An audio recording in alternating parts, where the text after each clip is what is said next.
Hello, I'm Pam Hoffman, Everyday Spacer. I'm Jeff Miller, 2049 Outfitters. At Everyday Spacer, we show regular folks how to personally and directly participate in space exploration, science, and astronomy. We're here on Friday nights at 9 p.m. Pacific Time, 12 midnight Eastern Time, and 1 p.m. on Saturday in Hong Kong. We're broadcasting live from Thousand Oaks, California. Thank you so much for joining us. Tonight's show features Josh Carlson once again, and so we'll be back in 6.8 seconds.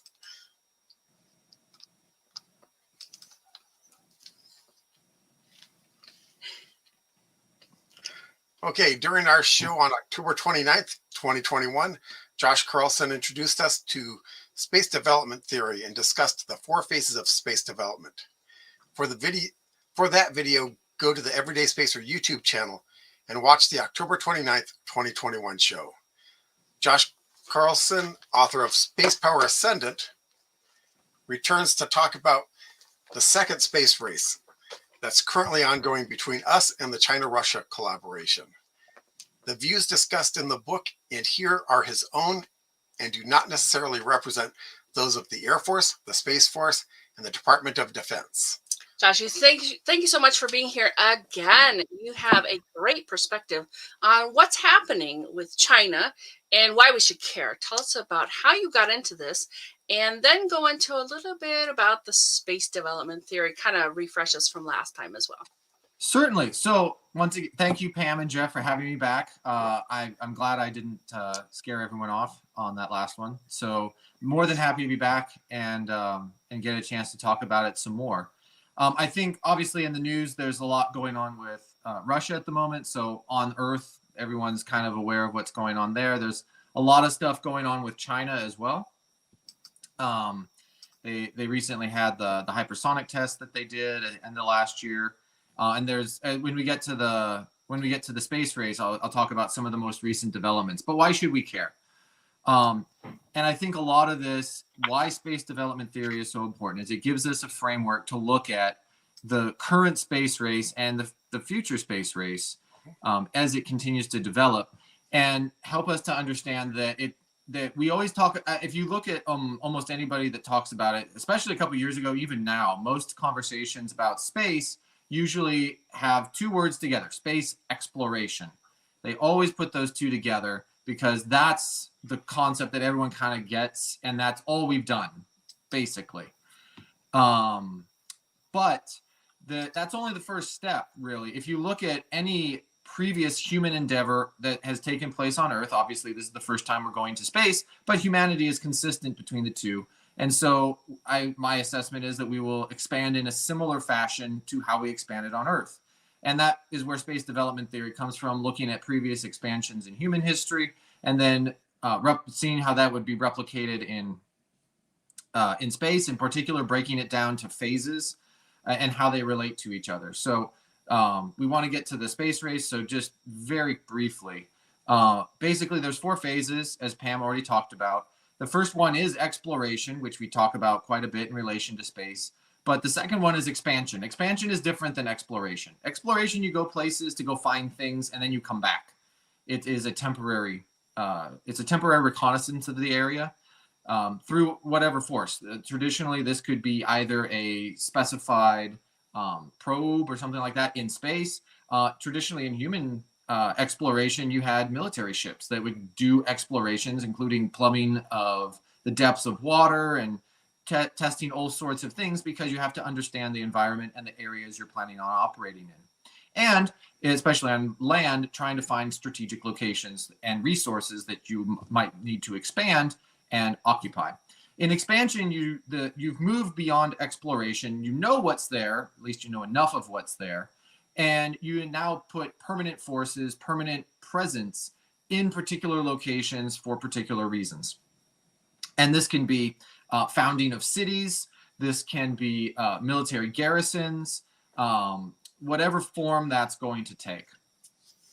And this is always a drain on the country's resources. This is a net loss, because at the end of the day, this is not economically viable yet to do that, but you are moving preemptively to secure those resources so you can develop them economically.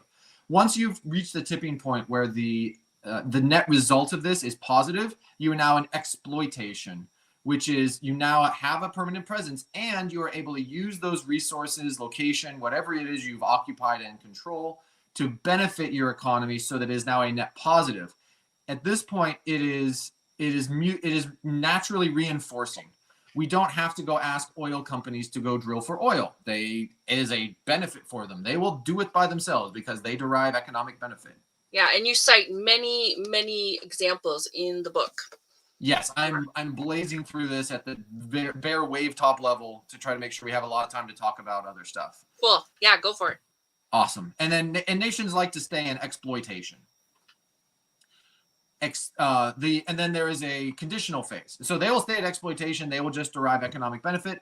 In a perfect world, that's where everyone would stay. It's not a perfect world, so they don't. There is then a conditional phase, which is exclusion. Exclusion can either be offensive or defensive, but exclusion basically means that a resource, location, whatever, is at threat from an outside actor.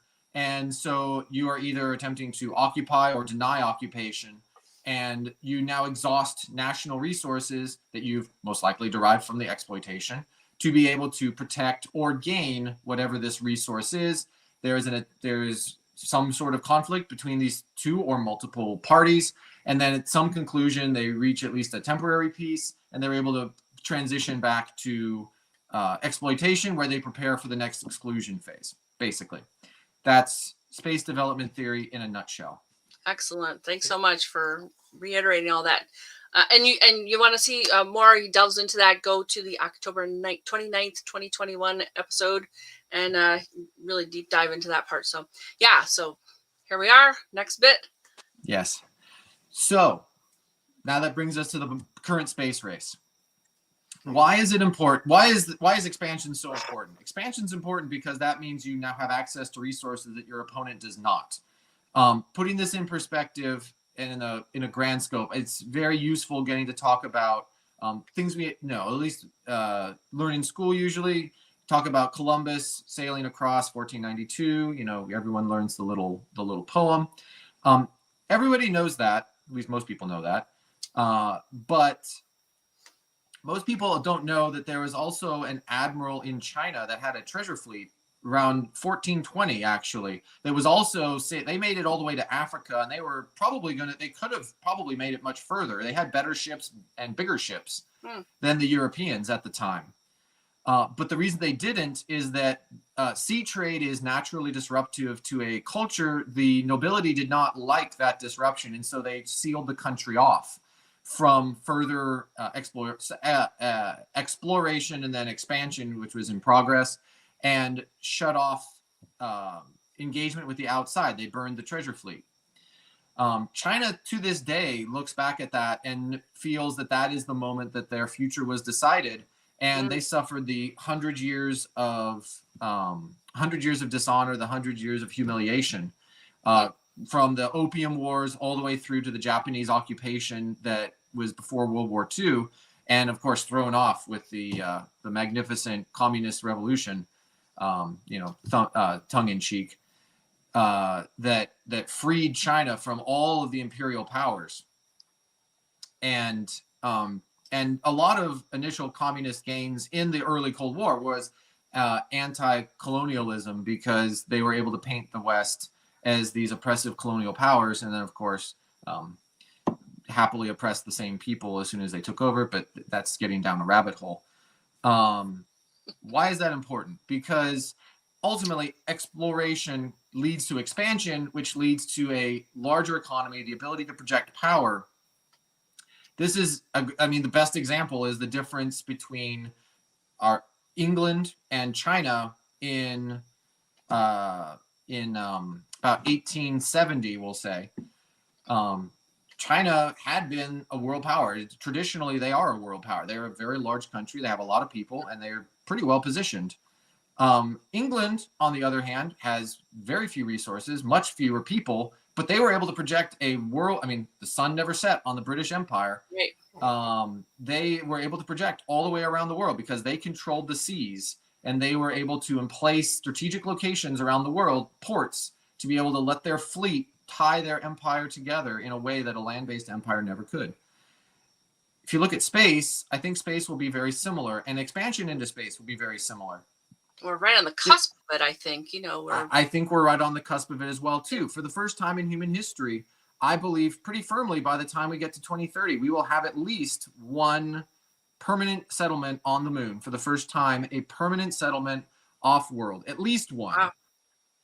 At least. And That's not very I'm far certainly away. hoping it's more than one, because I'm pretty sure that one will be the International Lunar Research Station, which is the collaboration between Russia and China.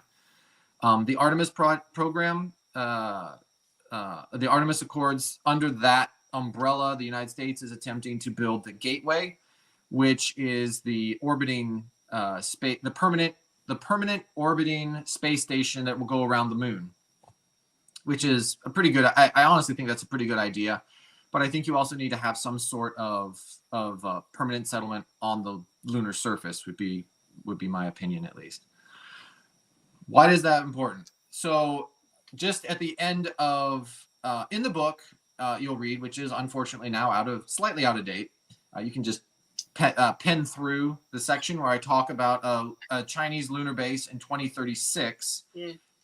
December 29th, they announced that China did that their new founding base, they moved that to the left 9 years, and it is now said that they will found it in 2027.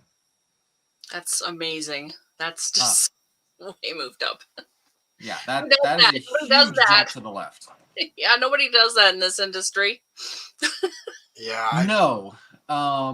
Now, I think when we get, I would love to talk about geopolitics and the Achilles heels that China has, because they are not invincible. And part of the reason they might have moved that up, in my estimation, is I don't know if they have a high amount of confidence that they will be able to still exercise the power they need by 2037. Okay. 2036. I'm not sure on that. I would have to look at a much more detailed numbers, but in general, I know that the trends are not favoring them. Okay. What do you think is influencing that unfavorable, aspect of the next 20 years or so? Okay. So pause the space race. Let's talk geopolitics for a moment, because you have to know your enemy and know yourself. Some famous guy said that one time. So China. So I'm pretty sure, America has its strengths and it has its weaknesses.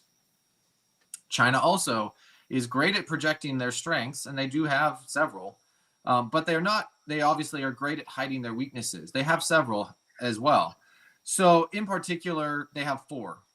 The first one, which I think is fascinating, is the population and the numbers of population and the particular age brackets that they have is very interesting. So because the Chinese, everyone's, I'm sure, familiar with the one-child policy.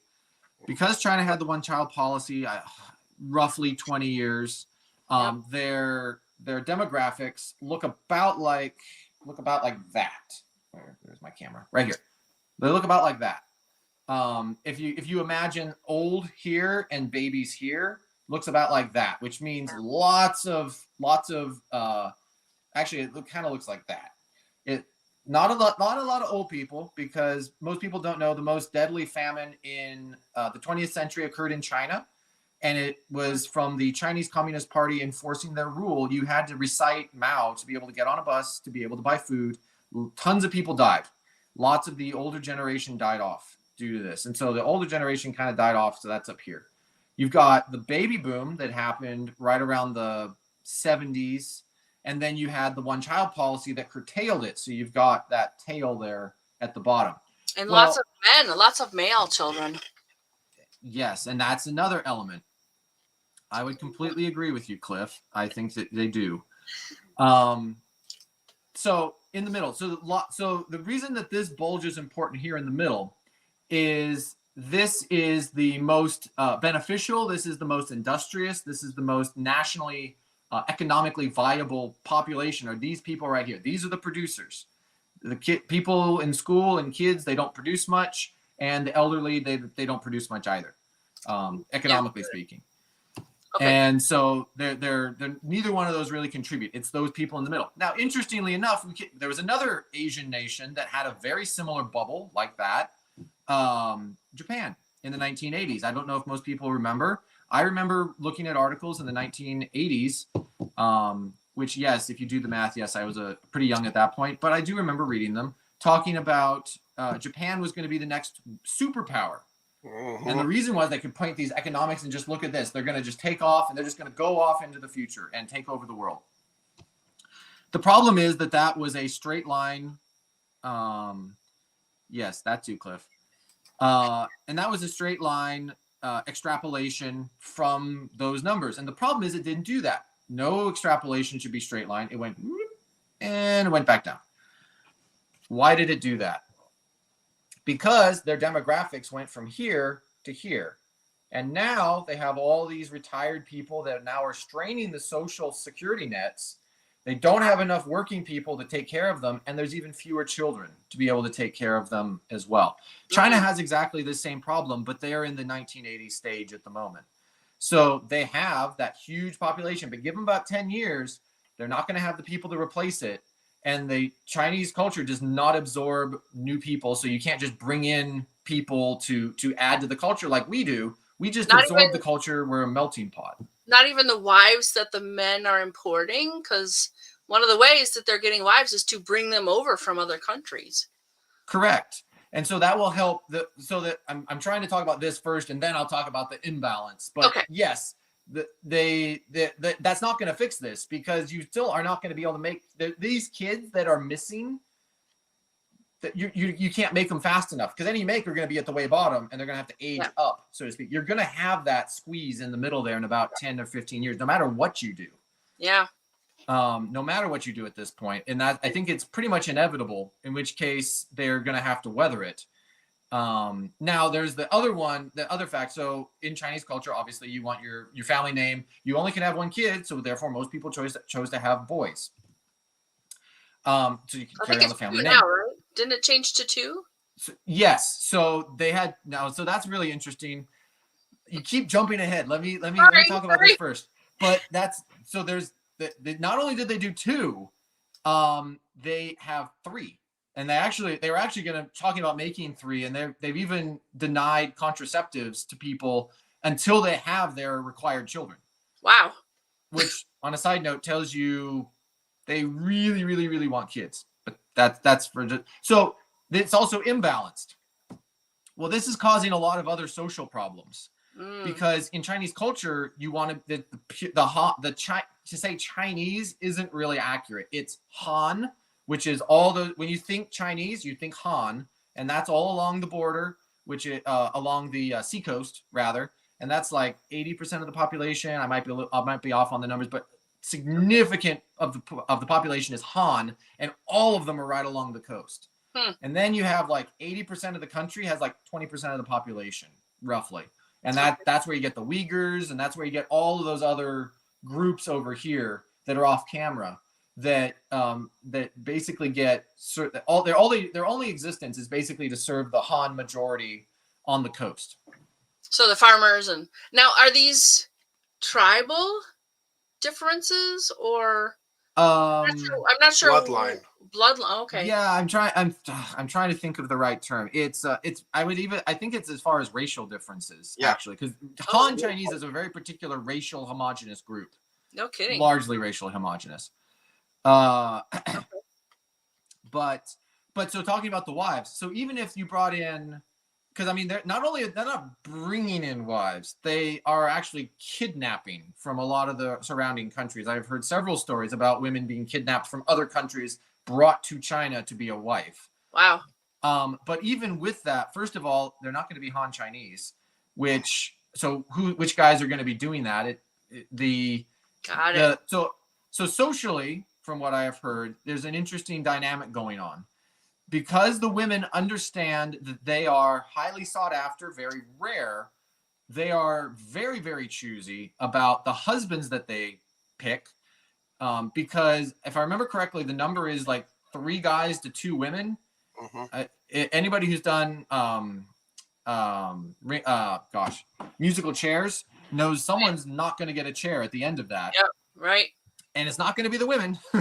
So they can afford to be very choosy because, once again, in Chinese culture, when a woman marries, that locks in her social group, basically. And so when she marries, that's what social group she will be for the rest of her life, basically what social group her kids will be too, which is very important. And so the higher the better for. And it also pulls up her family too. Oh. Exactly. Yes, because that's where her parents go, and that's a whole nother thing. So the demographics are the impact, second, third level effects in this are tremendous. Wow. So because the women can be very choosy, well, but the guys have noticed this. So the top tier women actually, allegedly, actually are largely not really picked because they're so choosy that no one can get to them, basically. And so those are being largely eliminated, and the guys that are the top tier are actually going for like A- tier because they know that they can actually help them, and this will be a benefit for them. And of course, the A- women are like A+, yes, let's go. And so this is the once again, according to what I'm hearing, this is the dynamic. So the A+ women are actually largely being excluded, or they're not marrying as much as you might think. So even inside this, they're not marrying. And then you have the A, B, C, D. Well, by the time you get down to the D and F tier of guys, desirability, they're not getting married either because all the women are gone. So you're even though you've got all this imbalance is creating further imbalance because all these guys down here aren't marrying, aren't able to reproduce unless they maybe go outside the country. But in a Han majority homogenous culture, having a racially, I don't know, so I won't speak on it, but having a racially unhomogenous children, I don't know how that would affect their future.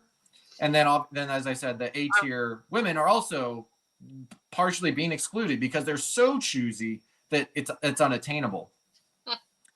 And to put this in perspective, so this kind of gets into the housing crisis, which is the second thing, the housing market they have, and the impact that is having on their economy as well.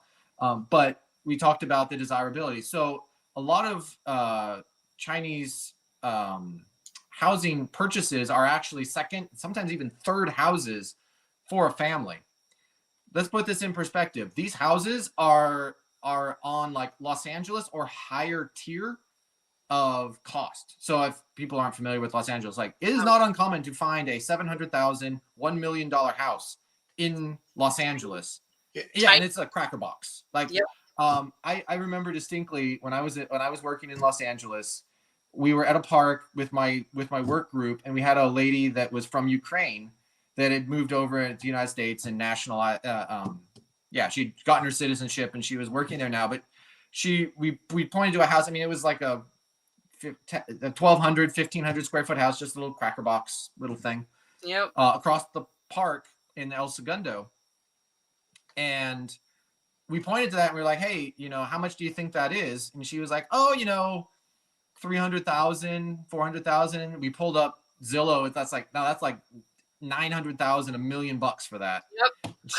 She was like, no kidding. What? And it's the land. The land is what's driving those prices. Yep. Yeah. Land's more valuable here than the houses. Yeah. Yes, absolutely. Okay. Let's talk about China though. So China as a money store, right? As a wealth store.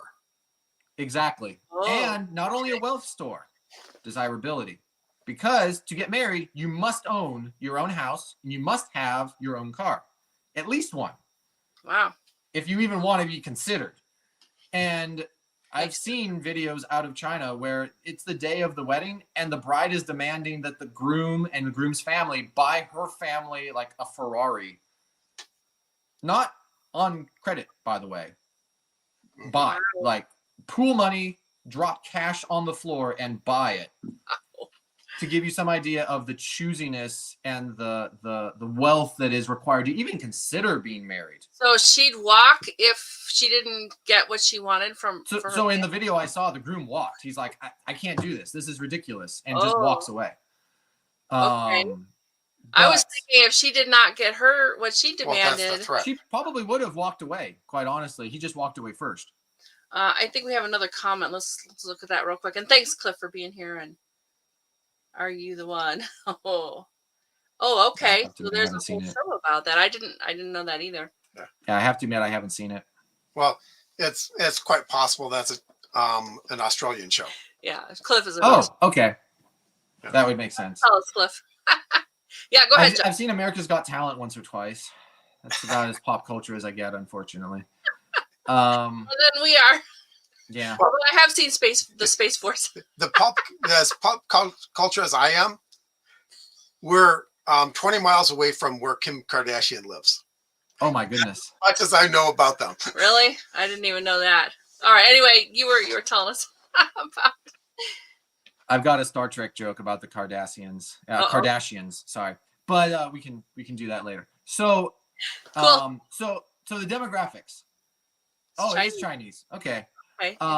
Thanks, Cliff. So the demographics are so the demographics, give it about 10 or 15 years and they're going to hit a big ceiling that even nations, not just to be very clear, they're not going to fade into obscurity. Japan is still a powerful nation. And by the way, Japan also has amazing robot manufacturing. So robot manufacturing doesn't fix this. Even they're not going to fade into obscurity, but they are not a superpower. Japan is not, because of the drag and the loss of labor that is going to be experienced. The combination of all of these is going to be significant. By the way, it's compounding because you have and we'll get to the investments in just a moment. I wanted to hit this final point. Not only is our Chinese the young couples getting married now, not only have they grown up, they've grown up in one-child families, so that's what they're used to. This has this additional problem because of Chinese culture. The young couple has to take care of his mother and father, her mother and father. Oh wow! And they work the 996, which is 9 in the morning to 9 p.m. 6 days a week. Both members do, to make it in this economy. Holy the husband and wife. On top of that, the government is now saying, wives, you have to do your part. We need more communist babies. And so now not only do you have 2 children, they floated having a 3rd child policy, which was roundly mocked at writ large in the Chinese social media. Huh. Because the poor wife now is saying, let me get this straight. I'm taking care of his family, my family. I'm working a ridiculous full-time job. I'm supposed to somehow take care of him. And I'm supposed to have more babies than I've seen probably in my whole life to one woman. No. In which case, what's most likely? A lot of modern Chinese women, at least once again, from what I've seen, it's really hard to get direct statistics coming out of China. Yeah. But a lot of them probably are going to have 1 or 0 children, depending on a couple of issues. But most likely, it's not going to be this sudden explosion. And even if there was a demographics explosion right now, it's 20 years too late to stave off the effects. They're going to have, at that point, you'd have this weird situation where you'd have this, and you'd have lots of old people, not a lot of working age people, and then lots of kids to take care of, which is also a drain on the economy. So there's really no way out of this for them at this point, in my estimation. Yeah, so that's demographics. Who's with that kind of work schedule? Who's got time to have kids, like in any way, shape, or form? My God, I mean, I would consider I work pretty hard. I don't work 996. That's a very, very long day. Mm-hmm. That's a very, very long week, actually. Yeah, especially if you don't love it. I mean, if you really love something, you can sustain that. And they probably don't get 45 holidays a year either. No, and what's really interesting that my wife has been mentioning to me, actually, because she's very interested in this sort of stuff too.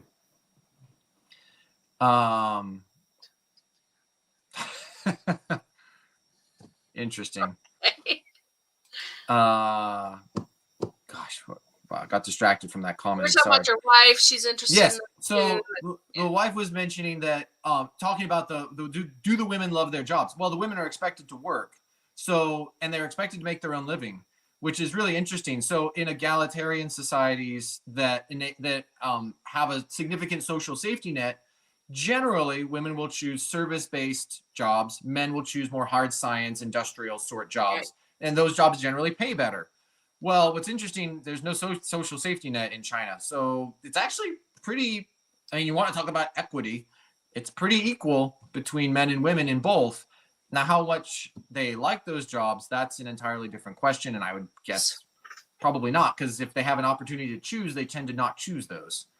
So you're saying that there are women and men in, a lot of different areas. In like industrial science, etc. Yes, and they're getting my paid understanding is in most Asian countries, but China as well.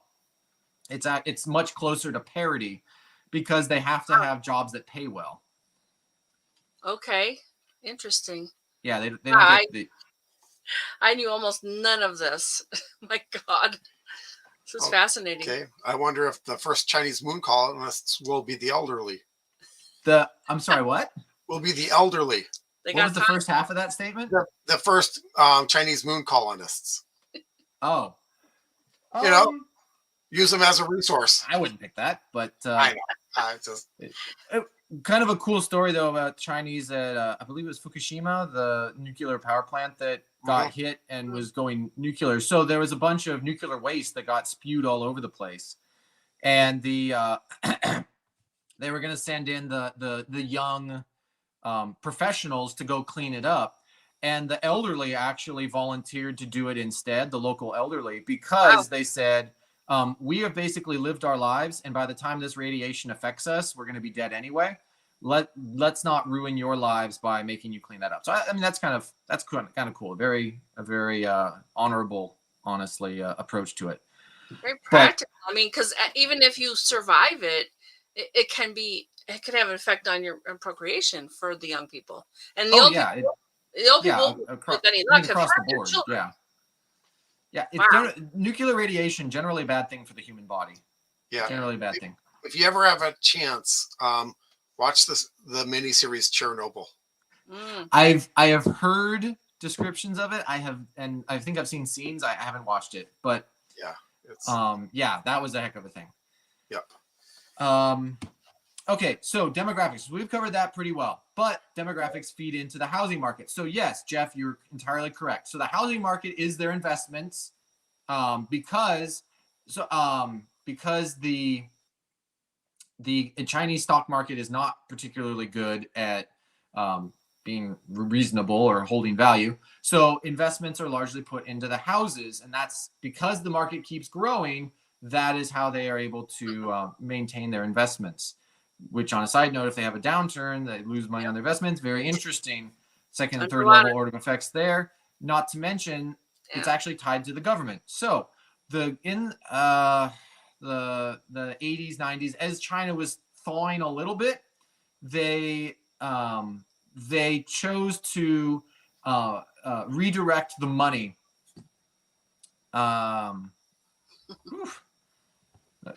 That does sound like a great question, Anthony. So all right, thanks, Anthony. Very interesting. Yes, if it's okay, I'm on a roll. Let me. I need to finish these Chinese things, or I'm never going to get to the end of it. Yep. So, go for it. The Chinese decided that they were going to have the central government in Beijing was going to take 80% roughly of the money collected in the provinces, and the provinces, however, were still responsible for 80% of the benefits that they paid out, roughly. A significant imbalance. How do you do that? They didn't tell them. They didn't figure it out. Well, one very enterprising province said, you know what? The only thing we have is land. And we can't really sell the land, but we can rent the land, which, by the way, you never buy land in China. You rent it for, I believe, 70 years. Then you have to give it back. But you can rent it and then buy it, and we can, as a government, we can't sell it directly, but we can set up a company that will do it for us, and then the revenue from that can augment our taxes. So this province did it. It worked out very well. And so a lot of the other provinces copied it. And so a lot of these companies then sprang up to develop the land, which fed this whole investment mindset. So the houses that we were talking about in Los Angeles, $1 million. The average Chinese annual income is like $30,000. Wow. They are not paying for a house until they've worked like 40 years, 30 years by the family. So how are they buying these houses? Second, third house. The whole family pools their money and buys the house, the second house, the third house. I would assume for the eligible bachelor, probably, to be able to help them in the marriage market. Why is all this important? Well, if you've been paying attention to Evergrande at the end of last year, Evergrande defaulted several times in the, I believe it was tens of millions worth of dollars. They were short on payments that they were missing. And then I believe the Chinese government bailed them out, basically. But I mean, this is not a stable market, and this is a bubble that continues to grow. Xi Jinping is very aware of this, which is why he's trying to deflate it slowly so it doesn't just crash on him. Because if that crashes and everyone's money gets wiped out, that's not a good look for the Chinese government, not a good look for his continued breathing, actually. Because mark my words, Xi Jinping and Putin, both of them are fully aware of the fact that if they lose power, they are going to be dead. Because they are powerful enough and they have ruled long enough that their adversaries inside those countries would not let them survive. And so their survival is tied to their continued power. So they're never going to surrender power, either of them. Okay, so that's the housing market. How about the water issue? So China has some interesting problems water-wise. First of all, in general, they have lots of water. The problem is almost all of it comes from the monsoons in the southern part of the country. Almost none of it in the northern part. Northern part's arid. Why is that a problem? Well, a lot of their big cities, Beijing, a couple of other ones, are in the northern part. In particular, their population has grown much faster than their water supply. The water supply obviously remains constant. Some of their cities, I believe they have 10 cities, the top 10 cities with the lowest amount of water per person. They are at water scarcity levels of like Saudi Arabia. Like they do not have a lot of water. And what's interesting is that I believe it was 4 or 5 different tiers of water quality. Water quality 1 is like, it's good to drink. Water quality 2 is you can treat it and it pretty easily and it's good. Treatment 3 is like, you probably don't want to drink this. 4 is like, really don't drink this. This is probably shouldn't be touching people. And then 5 is like, you can't even use it for anything. Industrial, nothing. It's too polluted. You can't even use it. Wow. If I remember correctly, it's like 20% of their water is tier 5. Like they can't even they already have water scarcity. They can't, and then they're so polluted they can't even use 20% of it. And a lot of the water that people are drinking is in that tier 2 and 3 level because there's no water to drink that's actually good for them. So now you're going to have a generation or two of people that have significant health effects from drinking polluted water that should not be consumed, but they don't have any choice because they don't have enough water for everyone. Wow. But they won't raise the water price. People still use tons of water. Rice farmers will flood whole fields and use tons of water very ineffectively but they won't raise the price. And the reason is that they are afraid if they raise the price, that will impact the common person too much, and their rule will be threatened. And so they would rather spend multiple billions and billions of dollars building canals that offset the water scarcity by like 10%. But I mean, billions, hundreds of billions of dollars to build these things all the way from southern China where they have extra water. By the way, they're fighting with India over some of their lakes, and I believe Russia too. I could be wrong on that. Because there's lakes in China that goes into India, and they're trying to siphon that water off, basically, and India's not happy about it. But they would much rather do that than simply raise the price of water, because their fourth weakness is their lack of control of the population. And I think we talked about this last time. They actually spend more money on internal security than they do their military, because they are first and foremost terrified of an uprising, an internal uprising, an internal fracturing. And in particular, they're scared of students and the young because Tiananmen Square was a bunch of students. Yep. And they responded with tanks and just mowed them down because they could not withstand any threat to their rule. A great article, if you get a chance to read it, I believe it's called the Engineers of the Soul, the Human Soul, something like that. It was written by an Australian diplomat who had been the diplomat to China, and he retired. He basically starts off the article saying, just so you know, I had to be really political, and when I was the diplomat, gloves are coming off. Here's what I really think about China. And he basically notes that Chinese political thought really is a joining of two strands. It is communism, but more than communism, it's Stalinism specifically, and it's the dynastic thinking. It's the dynastic thinking, and the put the two of these together.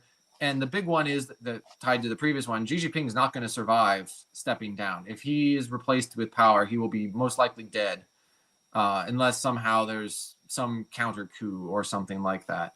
Because dynastic thinking is, if you're not strong enough to lead the country to success, you will be replaced. Not only will you be replaced, you will be killed. Your family will be killed. Everyone who knew you will be killed. You will be expunged from the historical records. You will never have existed. Which is why it's really hard to kind of figure out, like, the Ming dynasty and the Qing dynasty. It's really hard to figure some of these out because they got annihilated by the guys that came after them. Everything that they could destroy of theirs, they basically did. So this is quite the tightrope balancing act that they're all involved with. My goodness. Yeah. The whole country is basically... Well, and that might be why they're so after Taiwan, too. Taiwan. Because Which, Taiwan, by the way, world superconductor factory. Yeah, that's kind of important. Yeah. Okay, so this is a space show. We just spent the last 30 minutes talking about China. All of that to underline. China is urgently trying to seek victory because, in my estimation, they are fully aware of these facts too, and they know they don't have a lot of time, which is why they are trying to expand and secure so quickly. Both because following the pandemic and all the other sorts of things, the world is in my estimation, a weakened state to be able to oppose them. And additionally, they are fully aware of the fact they don't have forever. They're going to hit some bumps in the road here, and they don't want to still be trying to secure their stuff. And there are resources out there. There's no question that resources beyond Earth can make a huge difference for everyone on Earth and expanding out into space. And it's kind of cool in a way. They've actually, they seem to be very cognizant and interested in going out there and getting those resources. Yes. So that's a great transition. Let's transition to space. So the lunar race that is currently going on is between the Chinese and Russians with their International Lunar Research Station, the ILRS, which, as I was mentioning earlier, originally that was supposed to be founded 2035, 2036, got moved up to 2027, based on the announcement that they put out the 29th of December. Meanwhile, Artemis is getting postponed, unfortunately, and I believe that it just went from 2024 to 2025 for the first, I believe it's the first crewed landing on the moon. And I haven't seen a new date on when they would actually have the gateway up. I can almost guarantee it would be 2027. At the same time, unfortunately, they just announced that they are trying to continue the ISS through 2030. I personally think that's a really bad idea. That eats up a significant chunk of NASA's budget, and that is money that we could be spending on lunar exploration and lunar expansion to be able to compete with China, as opposed to staying in Leo, where we already have contracted for commercial space stations, and we're spending billions of dollars just keeping the ISS up. We don't. That's not a good return on investment, in my opinion. Not in the current race. It's the equivalent to being concerned about a buoy off Glasgow when you're trying to settle the New World, if I can put it that way. Okay, wow. That's significant. Yeah, wow. it puts it hopefully in a little bit better perspective. Yeah. So the next, by 2030, like I said, so going back to my prediction, so by 2030 you will have at least one, and I would assess probably two permanent settlements on the moon. Now, to the question, I'm going to dovetail that question in that we got about self-sustaining habitat. I don't know necessarily how self-sustaining they are. A lot of the chatter I've seen would be that, yeah, that's the one. A lot of the chatter I've seen would be that these settlements would be permanent, but they might not be fully crewed all the time by humans, but they would probably be crewed in the absence of humans by robots, because these would enable continued operation, continued use of the facilities without having to worry about radiation, long-term exposure to space, and all these things that we're still trying to figure out. But it would give us a chance to have a more extended period of human habitation off of Earth, and start to solve a lot of these problems that, quite honestly, I haven't seen a good solution to yet, or at least a foolproof one. But we still have to figure that one out. In my opinion, that's a technical problem, not a strategic one. Yeah, I mean, the Biodome 2 or whatever showed that we really don't have that one down yet. Biosphere 2. Biosphere. Yeah. Was this the one that had the concrete that was sapping oxygen out of it? Yeah, that's... Yeah, well, it was a problem. Outgassing CO2. Yeah, CO2 was the Okay. Yeah, not good. Not good. Yeah, thanks for the question though, Dan. Really appreciate that. Yes. So when will a fully sustainable habitat be founded with permanent presence of humans? If I had to guess, it's either going to be probably in the 2030s on the moon, if that expansion, if there's something meaningful there and there's some point in having people there. Otherwise, I think that the first permanent settlement will be actually out in the asteroid belt, because that's where the real resources are, and that's where you can, in my estimation, expand economically and genuinely gain significant benefit either on Earth, or I think at that point, you actually would probably almost be better to further your space industry. The one thing, if I could point to one thing that will change the entire complexion of our current conflict and how we view space, is the moment we have self-replicating industrial capability that is based in space that we can fuel with in situ resource gathering, that changes everything. The moment I don't have to get stuff off of Earth, or at least I can augment what I get off of Earth. So for instance, I don't have to build a satellite. I send the 7 boards that weigh 10 pounds to space, and then I can build the rest of the satellite in orbit from stuff I get in space. Right. I can launch 50 satellites that I would right now be able to launch 1 or 2. Yeah. And on a side note, the creativity and the innovation that is coming, a lot of people are talking about space and they talk down on Elon Musk or Bezos or all these other people. I mean, yes, they are billionaires. Billionaires have traditionally led the technology charge. Yep. In the 80s, there were these weird things called cell phones that billionaires had that let them talk to people. Before that, airlines, and before that, airlines and all of this. Every cycle, that's who's the rich people are the ones who have the money to do it. Yeah. They are able to do the stuff now that we will probably be doing in 10 or 15 years. Yep. So genuinely, don't begrudge billionaires being able to do that. What they're doing, imagine, if you want to think of it this way, what they're doing is they're putting down the investment so that you can do it, because otherwise there's no money to develop this and it won't happen. Absolutely. So yeah, did we have some more comments that? Oh, Matt Damon's going to the moon. Okay, all right. Actually, that's smarter than going to Mars. I mean, quite honestly, I'm not necessarily talking about expansion versus exploration. I'm not worried. I don't really care about exploration in the sense of it is not strategically decisive. Okay. It is interesting and it's very important to do good reconnaissance, to have good exploration. But expansion is where I think, and exploitation ultimately, but expansion is the next strategic step we need to be taking. And we're taking it, but very, very slowly, and against an adversary that is running to try to catch up. Yeah, they're very driven, it sounds like, with all those aspects. Yeah. And So we're just slow. yeah. Well, and so by 2030, I would anticipate probably 2 permanent settlements or facilities on the moon, on or in the vicinity of the moon. I put Gateway in that context. And then at that point, we've got a really interesting, I would assess probably a strategic pause for a couple of years as we figure out how do we produce stuff off of Earth? How do we gather resources? Where are the resources? How do we control them? What are the international norms for this? Because this is the very first time we're going to be off-world. Yeah. All of this is predicated on we don't blow ourselves up in this period of time. Hopefully not. That would be unfortunate. And then the next settlement, in my opinion, it depends on how we develop. I think that, like I said, the next one is the reason you go to the moon, because I got into a debate with someone recently about this. The reason you go to the moon is because there is ice, and that you can convert into, among other things, rocket propellant.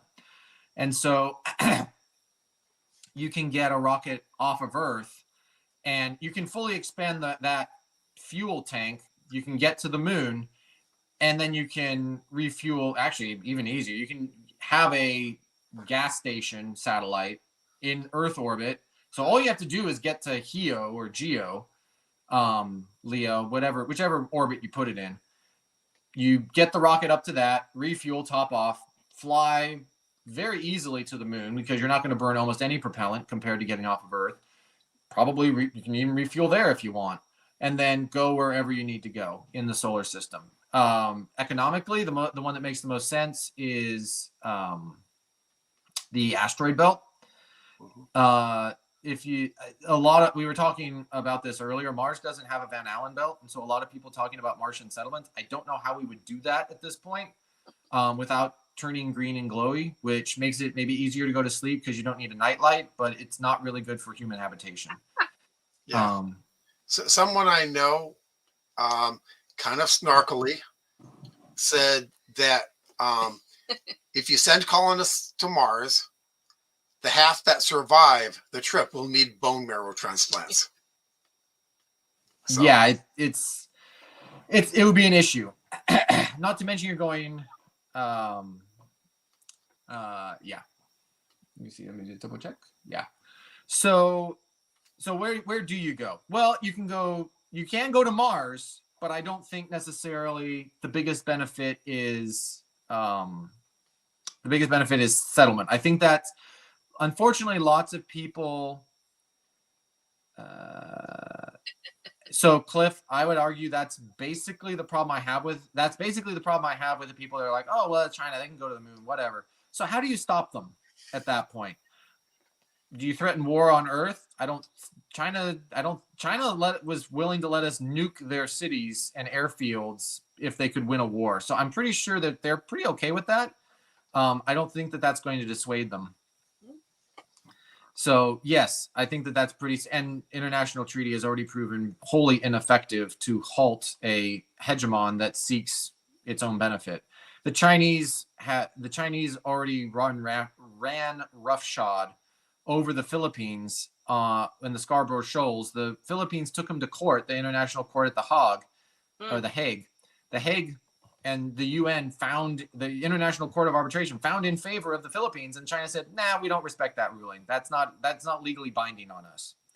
So yeah, if you cannot challenge them in hard power, quite honestly, I don't see how you deter them in that.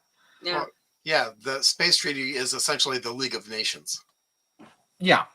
I mean, yeah, and there's some benefits to it, the outer space treaty, but it's don't think that an international power that sees an opportunity is going to be dissuaded by a piece of paper. Quite honestly, unless you can impose costs and actually deter them from that, they're going to take full advantage. But going back to Mars, so I don't think settlement's really the way to go. But what you can do is you can go to Mars, and Deimos has tons of, once again, ice. What's interesting too about it is that the Martian moons are in MSO, or Martian stationary orbit, which means our moon obviously is going around and not quite as way we turn. It's at a different rate. The Martian moons, however, spin at Martian stationary orbit. So that means as Mars is turning, the moon is turning with it. So it's always basically lined up with it. Why is that important? Yeah, I'm glad you asked. I have an answer. So space elevator is something that space people have been talking about for a very long time, but there's a problem on Earth. We don't really have a way to build one in Earth because of the gravity and the turn and all that sort of stuff.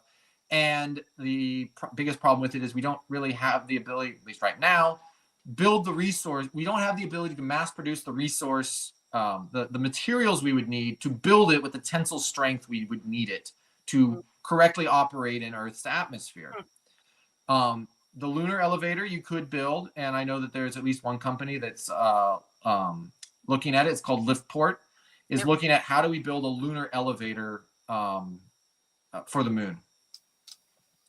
But the lunar elevator, the moon doesn't turn, which is why it's not rotating, which is why the near side is always near, the far side is always far. There's no turning. Well, it does rotate just once a month. Say again? It stays with. It does rotate. It's just its rotation is once a month. Yeah. Yes. So, but yeah, effectively nil. But yeah, most bodies in the solar system are tidally locked to their parent. Yes. Thank you for the clarification. That's okay. That's okay. For the Martian though, the advantage that the Martian elevator, so you could build a Martian elevator with a lot of the same resources we have. And if you build it on Deimos has ice. So you could have a settlement there, facility, something that you can mine the ice, convert it to propellant, and then the rockets that are showing up from the moon that are, making their little jaunt over to Mars, they land, they can dock there. You can have even a settlement on like a facility of some sort on the surface if you'd like. For those who aren't familiar with a space elevator, you basically have a long string that goes down to the surface, and you can send robots up and down that, logistics robots. And then you could also have another one that goes out of the gravity well entirely from Deimos out to space, and you could refuel from that. So you don't even have to enter Mars gravity well to refuel potentially from Deimos. And that there's another advantage, and that is you can just hold on to that tether basically as Deimos and Mars are spinning around. You basically slingshot and then let go, and out you go to the asteroid belt with virtually minimal thrust being exhausted, or propellant rather. Minimal propellant being exhausted to produce any thrust because you're already on the correct trajectory minus minor fixes. But that would be, in my opinion, that's really the benefit of Mars. I don't necessarily see a really strong case to do much else at the moment. Not until you get to the asteroid belt. But why is all this important? Well, the moon that we've been talking about first, that's the stepping off point. That's the Canary Islands into space. That's why the moon is important. That's why we need to be there at least to challenge China, if not outcompete them there, which in my opinion, we should absolutely be trying to do. You get to Mars, you can slingshot yourself out. You don't really need it, but it is a very, very long trip to get all the way out to the asteroid belt otherwise, without any refueling or any safe harbors, as it were. Traditionally, in sea power expansions on Earth, having multiple ports to be able to have refueling, refitting for ships was very helpful. So Mars would be a similar refueling capability potentially. Yeah, because obviously based on where it happens to be positioned in the solar system at the time. Yeah, any fuel that you're carrying on board, you have to accelerate, and you have to spend fuel to do that. So if you have a midway point that you can refuel, then you get there faster. Half, not even half as much fuel in the get-go. Yep. Oh yeah. And in space, stuff doesn't go right all the time. Houston, we have a problem. And so if something doesn't go right, you lose a propellant tank or something, you have fallbacks so that you have more, that's more safety net, less chance for a catastrophic failure. But the big one is once you get to the asteroid belt, because you have the asteroid belt, you have iron, you have, you have frozen oxygen, you have all sorts of stuff. Basically, anything you can think of that you need is in the asteroid belt. If you want to see what that kind of looks like, I think The Expanse actually does a great job showing what that would kind of look like. You have O'Neill cylinders, which I think, Jeff, we talked about earlier. O'Neill cylinders are basically, think of, so the surface of the Earth is wrapped around the Earth. Think of peeling that off and putting it into a cylinder so that the inside of the cylinder is the surface of the Earth, if you want to think of it that way. Spin it, and you've got fake gravity. And enough room for hundreds, thousands of people. And you're out in the asteroid belt, so you'll have less solar radiation, all that sort of stuff. And you can probably put shielding of some sort or whatever you would need to do to have successful human habitation. That serves as another port. So you have the lunar port, you have the Martian port, and now you have another port that you could operate from. And that particular one would be more of a forward operating base to be able to go out to the actual asteroids, mine the asteroids. I mean, we had one asteroid come by that had that swung by Earth that had more gold than the entire Earth's supply, to put it in perspective. So basically anything you need, you can find in the asteroid belt, which, by the way, goes back to Mars.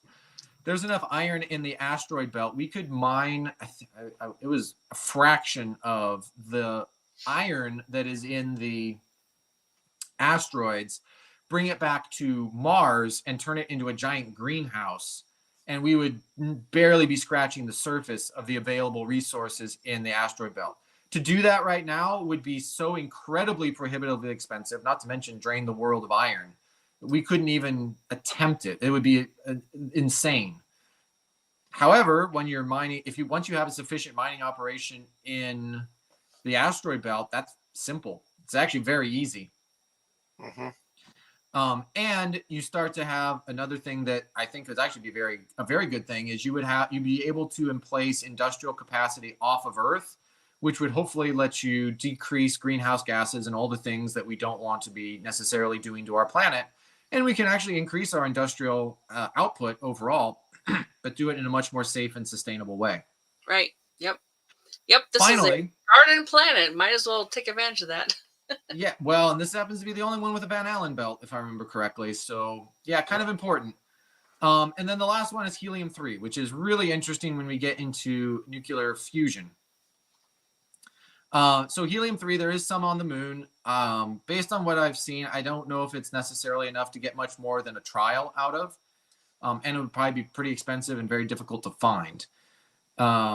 The helium-3 is produced by the sun and sent out in the solar winds. It's very, very difficult to collect almost anything coming off of the sun, though. And obviously you can't, go to the sun. It would, incinerate stuff. So you can't really collect it there. Earth really doesn't have any. There's tons in the outer planets, however. So Jupiter, Saturn, Uranus, and Neptune. Jupiter and Saturn are off the table because we have no capacity to get off of those once we have been to them. So that's a bit of a problem. And Neptune, if I remember correctly, is way warmer than it should be, and so there's some speculation. There's some weirdness going there.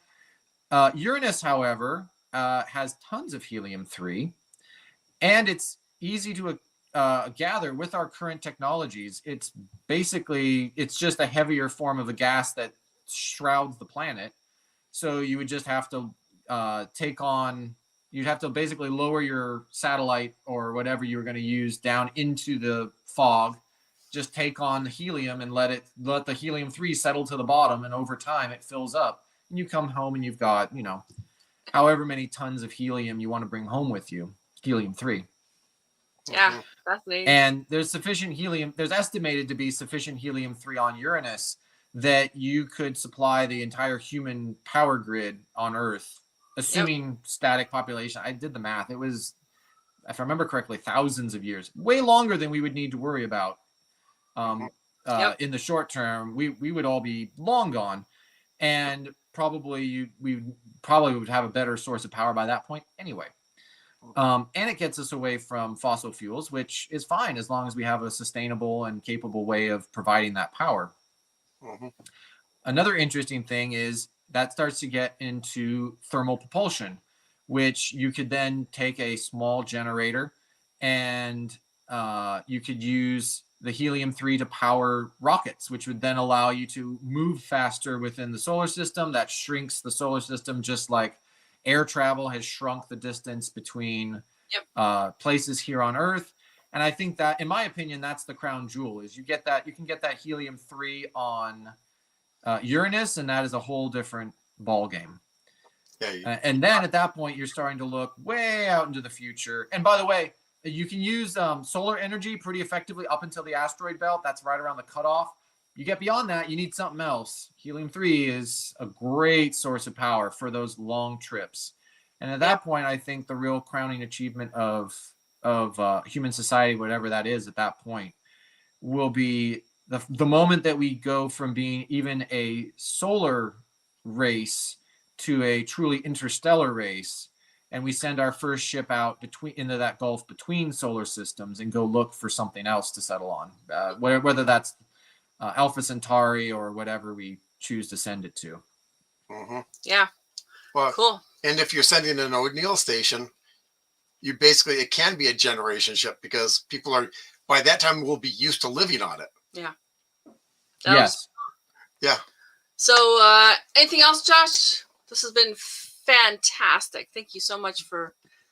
So it's very important. So that's the vision of what is this going to look like. I mean, I would assess, depending on how fast this goes, probably, I mean, the moon by 2030 for sure. If the next strategic choice is to settle at Mars, which I think would make sense, probably by 2045, 2050, at which point the moon I would expect to be dotted with bases. There's several nations on Earth that have said they are going to get moon bases, including I believe it was the EU. It was the EU, India, I know, has said they were, and I believe Japan as well. I know Luxembourg is actually a big player in the space, developing space economy as well. Yep. So by probably like 2045 for Mars, most likely, to actually settle there permanently. Set up this sort of station I was talking about. And then probably about the same time, I would expect that you'd be out in the asteroid belt as well, because that one is going to drive, I think, once you can get there reliably, and once you have space industrial capacity, that gets way easier. I think that's going to be probably, you might even have like a pre-1849 California already out in the belt by the time you get out to the like 2050s, 2060s. Just making a prediction as best I can, obviously, at this range. I mean, you start talking about anything 40 years in the future. I mean, we thought we made movies in the 1980s, and we thought we were going to have hoverboards. So, I mean, obviously, you take it for what it's worth. But why is all this important in regards to the space race? Well, if China has already said that by 2040, they plan on having a nuclear-powered space fleet. If the United States and the other free nations do not have an answer to that, all of these resources and this future that I've just described will be solely controlled by China.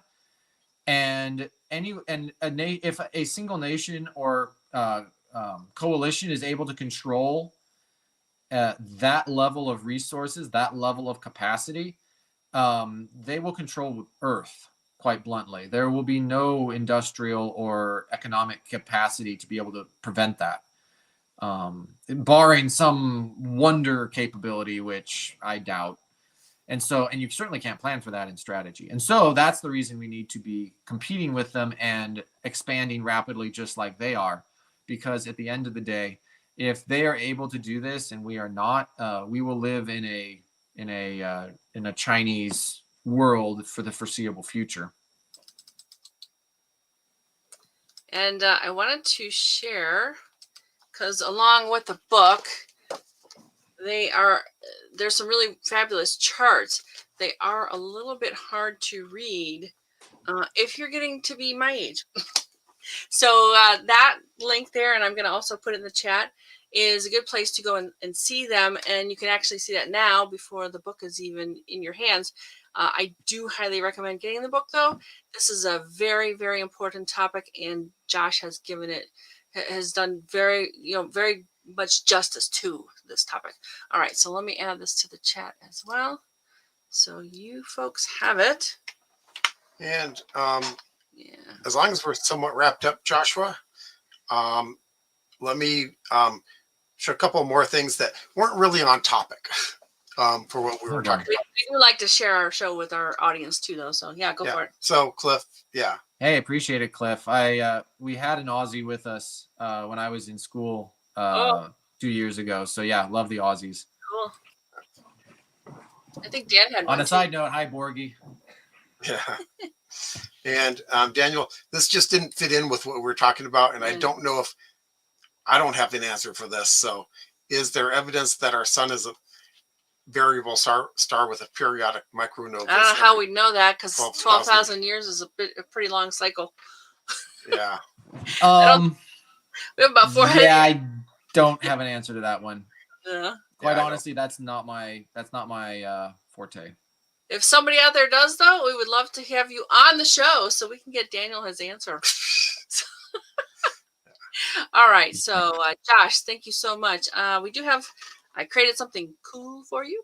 It's a star party at your place. Let me come to you for your next event or an evening of stargazing with your friends and family. I've been doing this since 1991, and I have the equipment to bring to you for a very nice evening under the stars. Some limitations may apply, like living locally to Thousand Oaks, California. The full moon is not ideal for this, and sometimes the weather can be a factor. But yeah, call it right today. Here's me. And to learn more, I would love to come out and help you do some stargazing. All right, Jeff, you're up. Yeah, I need to see it. Yep, here. Okay, it's coming. Okay. Yeah. There it is. Some stellar events this week, January 21st through January 28th. Globe at Night opens their next project for January 24th through January 2nd, 2022. For this, you're going to be looking at the Orion Nebula in both the northern and some southern hemispheres. Yep. And the International Dark Sky Association says about this, every year, the Globe at Night raises awareness about the impact of light pollution by inviting community scientists to measure and submit night sky brightness observations. I thought that was just wonderful, so figure we'd share it. Yep. So January 25th, last quarter moon. January 26th, weekly space hangout with Dr. Ralph McNutt, principal investigator for the proposed interstellar probe mission. That sounds painful. January 29th, Mercury and Pluto 27th. Mercury and Pluto are in conjunction. January 28th, our Friday night show. It got you, didn't it? No, Josh is laughing. That's I see. I wasn't aware. You'll notice space is funny. You'll notice I pronounce it Uranus. Yeah, I know. I got a lot of flack doing a show on the planet and pronouncing it Uranus. Okay, let's keep going. Yeah. January 28th, our next Friday night show. We found a new site for citizen science. You got a new comment? Oh, We got any of this? I don't know about that. I would actually agree with you, Cliff. Yeah. Plus, we came on a comment. Yeah. Find us Fridays at 9 p.m. Pacific time on the Everyday Spacer Facebook page and the Everyday Spacer YouTube channel. So there are a couple of ongoing events and activities that we are talking about. One is designing moon digging robots. This is a Lunabotics Junior contest sponsored by NASA. NASA is seeking young engineers to help design a new robotic concept for an excavation mission on the moon. If the kids are going to be ready, they'll be out there too. So the Lunabotics Junior Contest is open to K through 12 students in the United States. Sorry about that, folks. This is for public, private schools, as well as homeschoolers. And you can enter your art if you're in that range or you can be a judge if you're not. So the winner from each category will be announced March 29th. Next March. Then there's this nominate a student with perseverance. It's just a good way to recognize, some young people who are very diligent about what they're doing. And the second round of this is opening February 1st. It goes to the 28th. This is for 6th through 8th grade students in the United States, public, private, homeschools. And there are 4 rounds total. We just finished up one, I guess, end of last year, right? Then the awards, I think, are pretty cool. There's a special message from the NASA's Perseverance rover on Mars. You get to chat with the rover team members from mission control at NASA's Jet Propulsion Laboratory. And there's an award packet of printed materials. I have a link for that, too. Let me put that in there while Jeff tells you the next part. If you or someone you know has done something interesting involving space exploration, science, or astronomy, we'd love to share our live. Join us again next Friday, January 28th, when we will look at citizenscience.gov. That's it, right? We do have some future guests, but we're still working on getting them dates, figure out when they can join us. So, all right. Thanks so much, folks. Have a great week. Thanks, Josh. Thanks, Josh. Really appreciate you being here. And we'll be back in 7 days. Good night.